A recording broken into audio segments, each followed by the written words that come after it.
ఇప్పుడు Raviteja will speak. అందరికీ నమస్కారం. నేను రవి మహాదాస్యం అండి.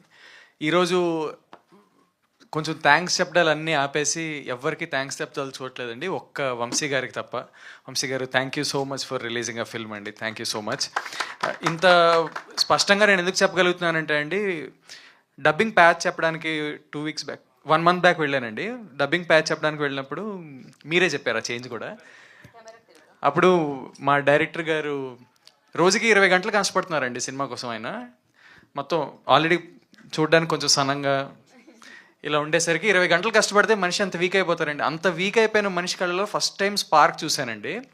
ఆ రోజు ఆ స్పార్క్ చూశాను ఎందుకంటే ఆయన చెప్తున్నారు వంశీ గారు మన సినిమా తీసుకుంటున్నారు అని. అదే రోజు సాయంత్రం నేను మా ప్రొడ్యూసర్ గారు రమణారెడ్డి గారితో మాట్లాడుతున్నప్పుడు ఆయన గొంతులో ఆనందం చూశానండి.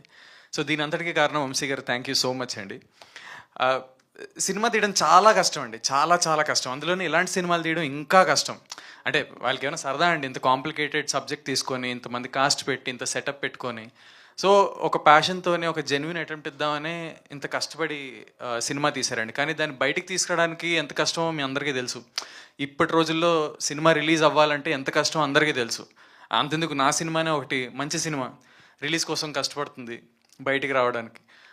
అలాంటిది అంత కష్టాల్లో మా సినిమాని బయటకు తీసుకొస్తున్నందుకు రియలీ థ్యాంక్స్ అండి.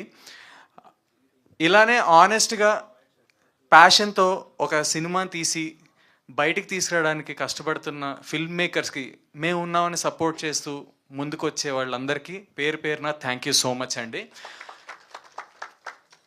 ఇంకేటైతే మరి December 25న మా cinema Srikakulam Sherlock Holmes cinema భలేగొచ్చింది. ఎస్, మీ అందరూ చూసేసి మీ అందరికీ నచ్చేస్తుందని కోరేసుకుంటున్నాను.